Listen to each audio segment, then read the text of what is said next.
we're bound to see quite a few things change as we see rollouts for ability to assemble or not assemble in various areas. We're going to be restricted by our charter organizations or where we normally meet. So flexibility is going to be a key to this, and we think that the virtual side of scouting is going to have to fill some of this connection time and these gaps in the interim until we can get back to putting the outing and the scouting again and getting us all back together in person. That's a theme that comes up time and time again, is that's what the scouts are looking forward to, is the camaraderie and the time with their fellow scouts and having these activities. So once it's safe to do so again, it's going to be very important for us to like double down and refocus on those types of events to re-blue the scouts into the scouting program. So with that, with the Cub Camp side, and because we kept on trying to hit a moving target, what we've decided to do is go with a virtual Cub Camp this year. And so if you've seen, July 6th through 10th, we have a wolf camp. The 13th through the 17th, we have a bear camp, and the 20th to the 24th, we have a Webelos camp. And each one of those will be rank specific. We're going to have some activities in a box, some day camp in a box items that can be purchased depending on what camping activities the kid wants or the scouts want to do. And then we'll also do some additional breakout sessions that are in smaller groups to be able to do some of those adventures that weren't able to be done during the year, so that they can get those and then feed that back to their packs so that they can get their rank advancement. So the activities in the box, we're actually using the ones that are coming out of national. They're STEM focused ones. We'll be sending out the list of what those are. It's pretty interesting, pieces, and what it's going to allow is us to do like an opening session in the morning, do some breakouts, let the kids go do the scouts do things on their own, have their lunch, and come back in the afternoon, and then we're planning on ending each of the sessions with a virtual campfire. Another piece that comes with this is that once we are able to do things in person, we are going to open up a range day for the kids that do this at the various camps, so they can go in and do shooting sports that they wouldn't have been able to do. So that's something we feel like that's a value, and that's a recurring theme that we've been seeing over and over through our surveys and questions of people. People want to get outdoors. People want to do shooting sports. People want to do activities with the other kids. And as soon as that's safe and we have released to do that, we will plan to do those. So that's something that will be added. You've seen that all the long-term resident camps this summer have been canceled, and they're replacing those with some shorter duration, smaller team, more focused camping activities. So look at those. Those are available on the website right now, and it was sent out via email. And then the other thing I want to talk about real quick was that the National Summertime Pack Award. For those that have looked at it, if you do something with your pack for the month of June, July, and August, then you can earn a streamer for your flag, just so that you did a summertime pack activities. So if organizing and putting this stuff out would count for that, and it's something that I'd encourage you to look at if your pack is interested. And so with that, I kind of wanted to push it out to the team around here of like, what are some things you're looking at doing with your packs to keep the interest and keep focus and honestly, fill some of these gaps that are going on in the scouters' lives throughout the summer. Open up to the floor for a discussion there. We are Alan with Pack 773. We are having a virtual camp out this Friday, tomorrow. I'm sorry, 2 days. And kids will be checking in and basically pretend that they're in the forest, advise what areas where would be a good area to set up a tent, and a tent can be a real tent outside in their backyard, or it could be a blanket over a couple chairs inside their house. And if they wish to sleep in it, that's going to be upon them. And again, if they want to do partial sleep, do your best. They've done the commitment of trying, and they've done it through. So if there's any adventure that credits them for that, they would achieve it for doing their best. And then we'll have a campfire. They wish to have s'mores at night and goodies that too. And then in the morning we'll check back in and make sure that everybody had fun and kind of do a recap. And that's our virtual camp out. Are you doing for your campfire? You know, break out into smaller groups and have the kids do some skits or songs, areas like that? Uh, this is going to be this one is a den event. We are going to do a pack event later. So this will be our Webelos and one air of light that just needs to have one camping adventure. Okay. Um, so we're hoping for him we're actually doing this for this one air of light so he could get that one adventure in, and then he's off to his elder scouting adventures. So we're doing this for him, and it should be fun. Awesome. Yes, Anyone else? Oh, sorry. Go ahead, Donald. I said yes. Likely we'll do skits and fun stuff like that. Okay. Anyone else planning anything for the summer to keep the scouts active?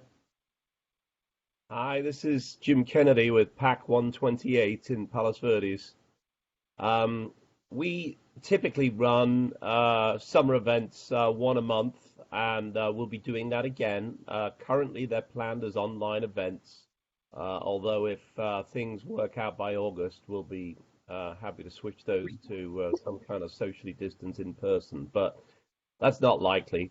Our first is in June, where we're having a backyard barbecue, where we will everybody will be doing their barbecue things, and we will have some games. We've got a scavenger hunt planned, and some other activities. We're going to have a picnic in July, and we will have a camp out that follows a pretty similar theme to Alan's in August. So we'll be having the campfire. We already did one campfire as a pack meeting, so I had a campfire themed pack meeting back in April. But we'll be doing that again, and hopefully we'll encourage some of the kids to camp out overnight, because as a pack event, it will qualify as a camping night. So we're going to do that in August before hopefully school starts again. So any kids that attend all three of those will earn their Pack Summertime Award pin, and hopefully the pack will earn its Summertime Award as well for conducting those three. In addition, we are putting together a hiking program. We cancelled all of our group hikes, but if people complete a number of hikes, they will get a hiking recognition as well. And that's planned as one a month, where they can do it flexibly within the month, but we will specify the hike that they want to do. That's about it.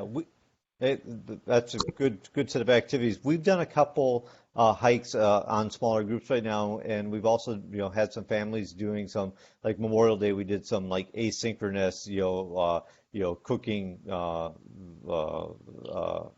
foil dinners and stuff like that. Couldn't go out, so we were looking at doing some things like that as well.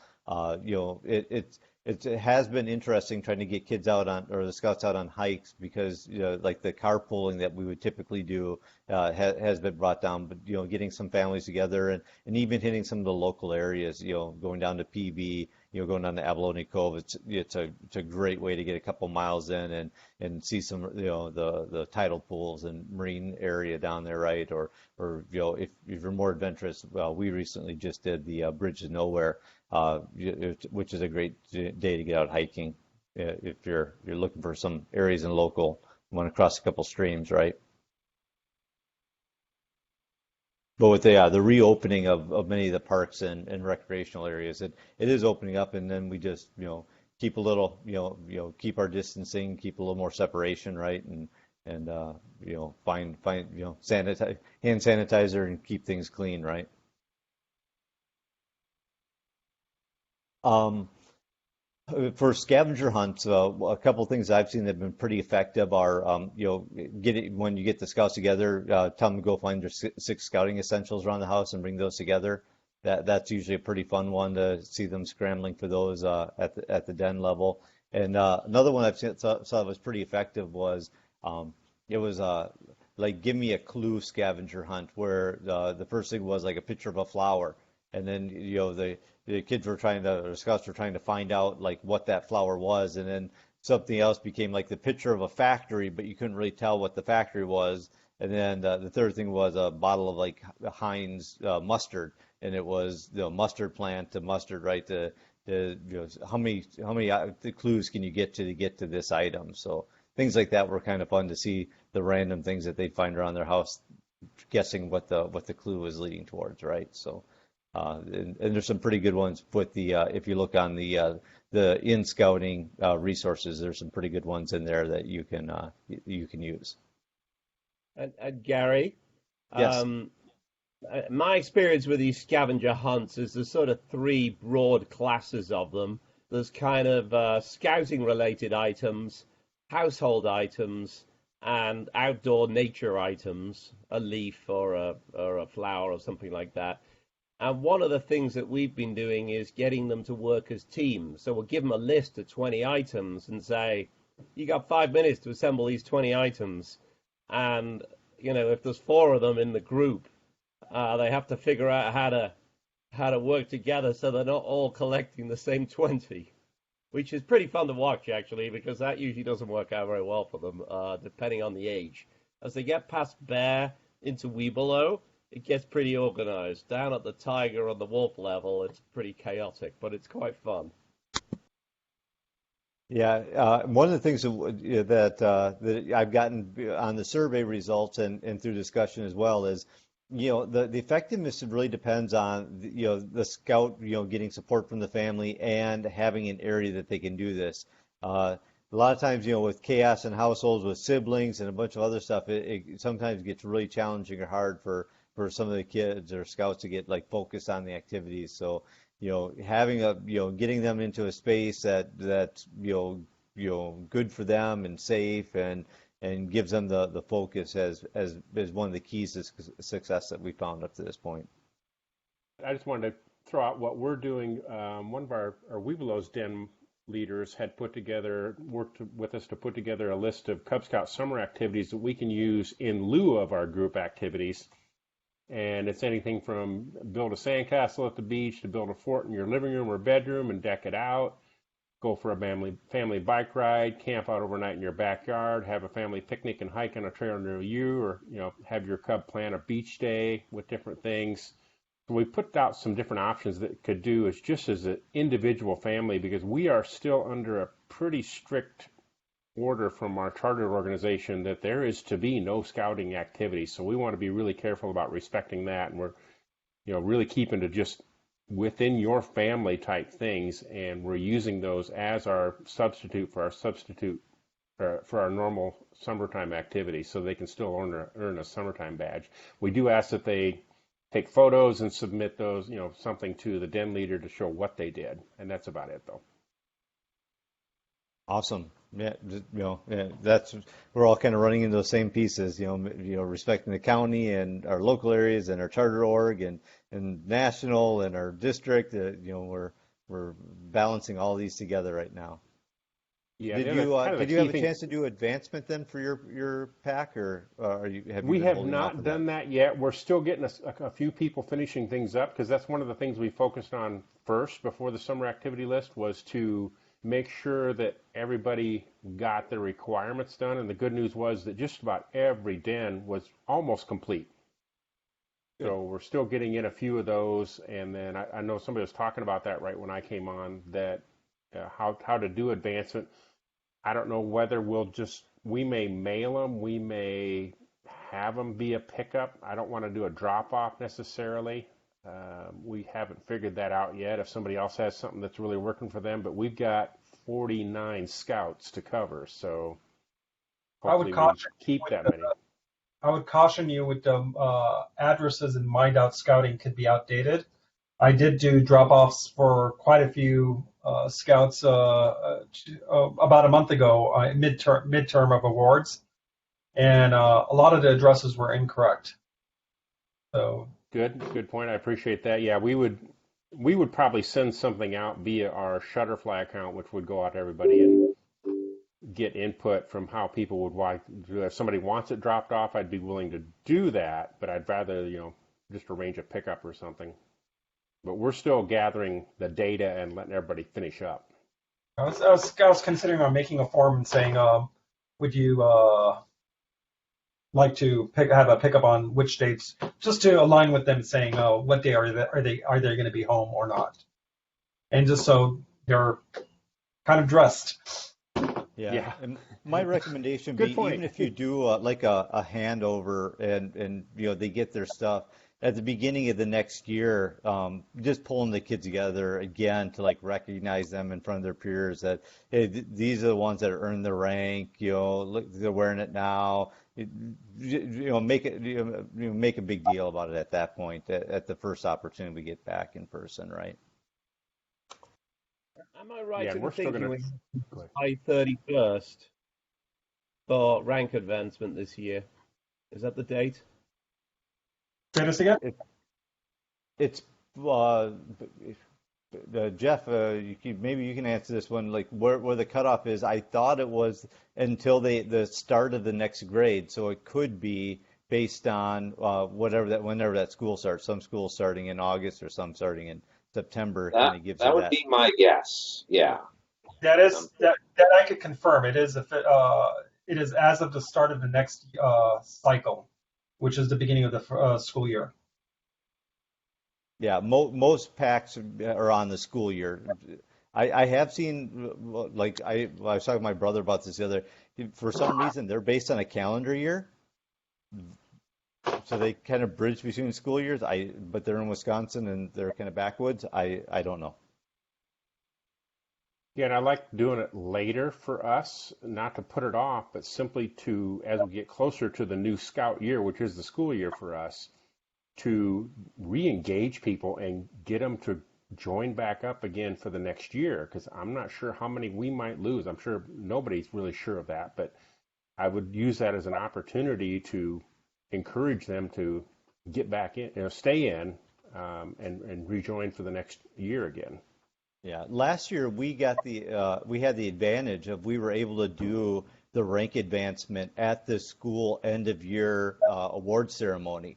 And because people saw these kids that are getting up that they might not even have known that were scouts, and suddenly they got an award, they got a rank piece, they got a new neckerchief in front of them. It was like, that was part of our recruiting event then, and we got several new scouts in just because of that. And unfortunately, they did it via virtual this year, so maybe that's going to be part of our kickoff event this year.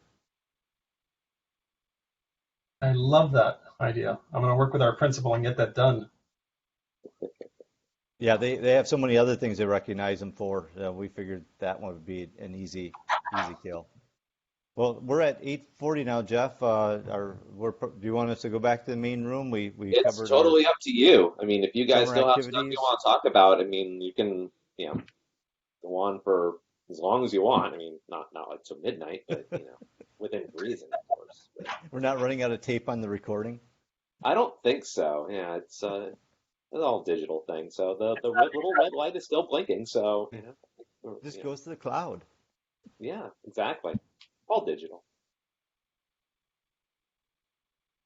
But yeah, I mean, I'll put up the totally floor up to then. you guys. If you want to, call it an evening, you're welcome to do so, or but we'll keep the rooms open for as long as people want them. So maybe I'll ask this question out at going back, but maybe several people may drop off, so I'll ask it here first. And I am very worried with underprivileged families where they may not have electronic equipment. As school is ending, they may be required to turn in their tablets if the school had provided it, whereas now during the summer they may not have equipment to reconnect. And I just want to make sure that you still keep in contact with those individuals. You know who they are, if need be. If not, and work with your committee committee chair to know which of those families are. And obviously keeping their privacy at bay. And if there's extra equipment, let them have it for the summer, I guess. But just being, I guess, cautious of these individuals that are going to be missing out of activities that just because equipment is not available for them. Alan, that's a great point. Yeah, I never even thought about bringing that up, but I've got a couple of those as well that got their internet and got their the ability to do schoolwork via an iPad from the school, and that's one thing that next week is the turning in equipment date. So that is something I'll definitely go and talk to our charter org rep, the school principal, to say, can we get a couple of these on loan through the summer just to help continue on with these activities? And I'm sure I won't have a problem. But that is a great point I had totally forgotten about.